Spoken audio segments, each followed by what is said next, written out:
ദൈവം യോനയെ ഒരു ഉത്തരവാദിത്തം ഏൽപ്പിച്ച് നിനവേയ്ക്ക് പോകുവാൻ പറഞ്ഞപ്പോൾ നിനവേലേക്ക് പോകാതെ തർശീശിലേക്ക് പോകുന്നതായ കപ്പൽ കയറി തന്റെ ഇഷ്ടം ചെയ്യുവാൻ ആഗ്രഹിച്ചപ്പോൾ ആ കപ്പൽ മുങ്ങുവാൻ തുടങ്ങുകയാണ്. സമുദ്രം ഇളകുവാനിടയായി. ഫലമായി കപ്പലിൽ നിന്നും യോനയെ അവർ പുറത്തേക്കെറിഞ്ഞു.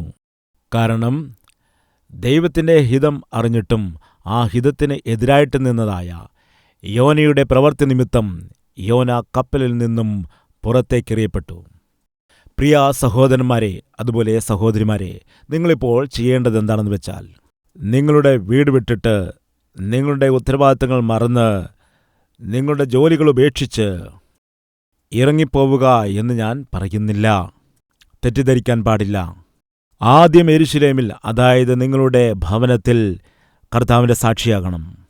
അതിനുശേഷം യഹൂദ്യ, നിങ്ങളുടെ ബന്ധുക്കളുടെ മധ്യയിൽ സാക്ഷിയായി ജീവിക്കണം. അതിനുശേഷം ശമരിയ, നിങ്ങളുടെ സ്നേഹിതരുടെ മധ്യയിൽ, ലോകക്കാരുടെ മധ്യയിൽ സാക്ഷിയായി ജീവിക്കുക.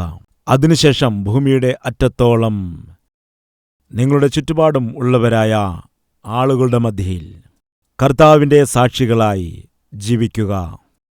ഒരു സഹോദരി ബില്ലി ഗ്രഹാമിന്റെ അടുക്കൽ വന്നിട്ട് ഇങ്ങനെ പറഞ്ഞു. എന്താണെന്നറിയാമോ? ദേവദാസാ, ദൈവത്തിന്റെ ആത്മാവ് എന്നിൽ വലിയൊരു പ്രേരണ നൽകുവാനിടയായി.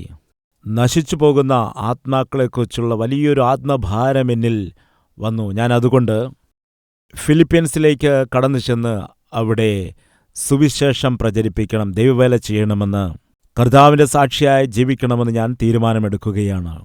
അതുകൊണ്ട് ഫിലിപ്പീൻസിൽ ചെന്ന് വലിയ ദൈവവേല ചെയ്യുവാൻ തക്കവണ്ണം എനിക്ക് വേണ്ടി പ്രാർത്ഥിക്കണമെന്ന് പറഞ്ഞു. അപ്പോൾ ബില്ലി ഗ്രഹാം പാസ്റ്റർ ചോദിച്ചു, സഹോദരി, നിങ്ങൾ എവിടെയാണ് താമസിക്കുന്നത്? ഒരു വലിയ അപ്പാർട്ട്മെന്റിലാണ് താമസിക്കുന്നതെന്ന് അവർ പറഞ്ഞു. നിങ്ങളുടെ അപ്പാർട്ട്മെന്റിൽ അടുത്ത് താമസിക്കുന്ന വ്യക്തി ആരാണെന്ന് ചോദിച്ചപ്പോൾ പറഞ്ഞു, പാകിസ്ഥാനികൾ ആണെന്ന് പറഞ്ഞു. ഇടതുവശത്തുള്ള വീട്ടിലോ മെക്സിക്കൻസ് ആണെന്ന് പറയാനിടയായി. നിങ്ങളുടെ മുൻപിലുള്ള വീട്ടിലോ ഇന്തോനേഷ്യൻസ് ആണെന്ന് പറഞ്ഞു. താഴത്തെ ഫ്ലോറിൽ ആരാണ്? ആഫ്രിക്കൻസ് ആണ് അവിടെ താമസിക്കുന്നതെന്ന് പറഞ്ഞു. ബില്ലി ഗ്രഹാം പാസ്റ്റർ എന്ത് പറഞ്ഞെന്നറിയാമോ? സഹോദരി, ലോകത്തിലുള്ള ഒരുപാട് രാജ്യങ്ങൾ ദൈവം കൊണ്ടുവന്ന് നിങ്ങളുടെ അപ്പാർട്ട്മെന്റിൽ വെച്ചിരിക്കുമ്പോൾ നിങ്ങൾ അവരോട് സുവിശേഷം അറിയിച്ചോ?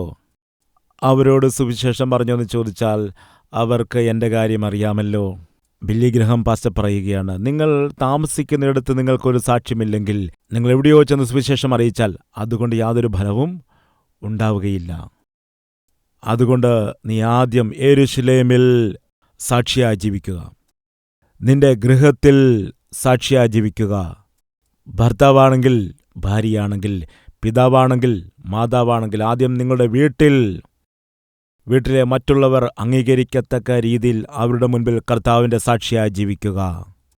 ശമരിയ സ്ത്രീയെക്കുറിച്ച് നമുക്കറിയാവുന്നതാണ്. അവൾ യേശുക്രിസ്തുവിന്റെ അടുക്കൽ വന്നപ്പോൾ യേശുക്രിസ്തു അവളോട് പറഞ്ഞു, സ്ത്രീയെ, ഞാൻ നിനക്ക് നൽകുന്നതായ വെള്ളം നീ കുടിക്കുകയാണെങ്കിൽ ഒരു നാളും നിനക്ക് ദാഹിക്കുകയില്ല എന്ന്. അവൾ പറഞ്ഞു, ആ വെള്ളം എനിക്ക് നൽകണമേ എന്ന്. യേശു പറഞ്ഞു, നീ പോയി നിന്റെ ഭർത്താവിനെ കൂട്ടിവരിക. അയ്യോ, എനിക്ക് ഭർത്താവില്ല, നിന്റെ വീട്ടിൽ ഉള്ളവനും നിന്റെ ഭർത്താവല്ല എന്ന് യേശു പറഞ്ഞു. അവളുടെ ജീവിതത്തെ വെളിപ്പെടുത്തി. അവളുടെ ജീവിതത്തെക്കുറിച്ച് വെളിപ്പെടുത്തിയപ്പോൾ അവൾക്ക് മനസ്സിലായി, ഇവൻ സാധാരണക്കാരനല്ല, ഇവൻ മിശിഹായാണ്, ഇവൻ ദൈവത്തിന്റെ പുത്രനാണെന്നുള്ള സത്യം അവൾ മനസ്സിലാക്കി. തന്റെ പാപം നിറഞ്ഞതായ ജീവിതത്തെ എല്ലാം അവൾ അവിടെ ഉപേക്ഷിച്ചിട്ട് ശമരിയിലേക്ക് കടന്നുപോയിട്ട് അന്നുവരെയും പല പുരുഷന്മാരോടൊപ്പം വ്യഭിചാരത്തിൽ, ദുർനടപ്പിൽ ജീവിച്ചു വന്നതായ ഒരു സ്ത്രീ ദൈവത്തെക്കുറിച്ച് കേട്ടാൽ ആരെങ്കിലും കേൾക്കുമോ? അവർ അംഗീകരിക്കുമോ? അവർ കേൾക്കുകയില്ല. എന്നാൽ അവൾ സംസാരിച്ചപ്പോൾ എല്ലാവരും ശ്രദ്ധിക്കുവാനിടയായി. അവർ അത് കേട്ടു. അതുമാത്രമല്ല, അവർ വിശ്വസിച്ചു, അവളോടൊപ്പം കടന്നുവന്നു. അവൾ എന്തു പറഞ്ഞിരിക്കാം? ഏതു കാര്യം പ്രസംഗിച്ചിരിക്കാം? അവൾ എന്താണോ ഉപദേശിച്ചത് വേദപുസ്തകത്തിലുണ്ട്. അവൾ പ്രസംഗിച്ചുവോ? അവൾ ഉപദേശിച്ചുവോ? സന്ദേശങ്ങൾ കൊടുത്തോ? അവൾ എന്താണ് ചെയ്തത്? എന്ത് ചെയ്തുകൊണ്ടാണ് അവിടെയുണ്ടായിരുന്ന ശമരിയിലെ ആളുകളെ യേശുവിൻ്റെ അരികിലേക്ക് കൊണ്ടുവന്നത്? വരൂ, നമുക്ക് വായിക്കാം. യോഹന്നാന്റെ സുവിശേഷം 4-ാം അധ്യായം 39-ാം വാക്യം. ഞാൻ ചെയ്തതൊക്കെയും അവൻ എന്നോട് പറഞ്ഞു എന്നു സ്ത്രീ സാക്ഷ്യം പറഞ്ഞ വാക്ക് നിമിത്തം. സ്ത്രീ പറഞ്ഞതായ വാക്ക് നിമിത്തം അവൾ എന്തു പറഞ്ഞു? സാക്ഷ്യം പറഞ്ഞു. എൻ്റെ ജീവിതം മുഴുവനും അവൻ വെളിപ്പെടുത്തി. ഞാൻ എത്ര വലിയ പാപിനിയാണെന്ന് നിങ്ങൾക്കറിയില്ല. എൻ്റെ പാപം നിറഞ്ഞ ജീവിതത്തെ മുഴുവനും വെളിപ്പെടുത്തി. എൻ്റെ ജീവിതത്തെ അതുപോലെ തന്നെ പറഞ്ഞു. എന്നെക്കുറിച്ച് എനിക്ക് തന്നെ ലജ്ജ തോന്നി. എൻ്റെ ജീവിതം വ്യർത്ഥമാണെന്ന് എനിക്ക് തോന്നി. ആ കർത്താവ് എൻ്റെ ജീവിതത്തെ മാറ്റിയെടുത്തു. അവൻ സാധാരണക്കാരനല്ല, അവൻ മിശിഹായാണ്. അവൾ സാക്ഷ്യം പറഞ്ഞു. ആ സ്ത്രീ എന്താണ് ചെയ്തത്? തൻ്റെ ജീവിതത്തെ, തൻ്റെ പ്രവൃത്തികളെ വെളിപ്പെടുത്തി തന്നിട്ട് തൻ്റെ പാപം നിറഞ്ഞ ജീവിതത്തെ ഉപേക്ഷിച്ച് കർത്താവിൻ്റെ സാക്ഷിയായി തീരുവാൻ തക്കവണ്ണം യേശു അവളെ മാറ്റിയെടുത്തു.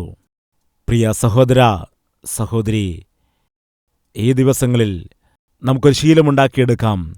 അതിൻ്റെ ശേഷം ആ ശീലമനുസരിച്ച് തന്നെ മുൻപോട്ട് പോകാം. എന്താണ് ശീലമാക്കിയെടുക്കേണ്ടത്? ഒന്നാമത് യെരൂശലേമിൽ കർത്താവിൻ്റെ സാക്ഷിയാകൂ.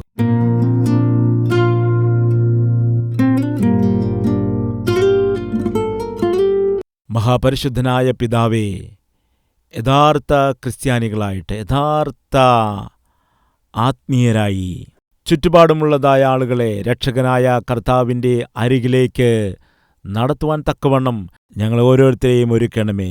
ശമരിയ സ്ത്രീ ഒരു പാപിനിയായ സ്ത്രീയായിരുന്നു. എന്നാൽ കർത്താവെ, നീയുമായി കണ്ടുമുട്ടിയ ശേഷം, കർത്താവെ, നിന്നെ അവൾ മനസ്സിലാക്കിയ ശേഷം അവൾ സാക്ഷ്യം പറഞ്ഞ് അനേകരെ നിന്റെ അരികിലേക്ക് നടത്തുവാനിടയായി. കർത്താവെ, സാക്ഷ്യം പറയണം. സാക്ഷ്യം അനുസരിച്ചുള്ള ഒരു ജീവിതം ജീവിക്കുവാൻ ഞങ്ങളെ സഹായിക്കണം. അതിനുള്ള കൃപ നൽകണമേ എന്ന് യേശുക്രിസ്തുവിൻ്റെ നാമത്തിൽ അപേക്ഷിക്കുന്നു പിതാവേ. ആമേൻ.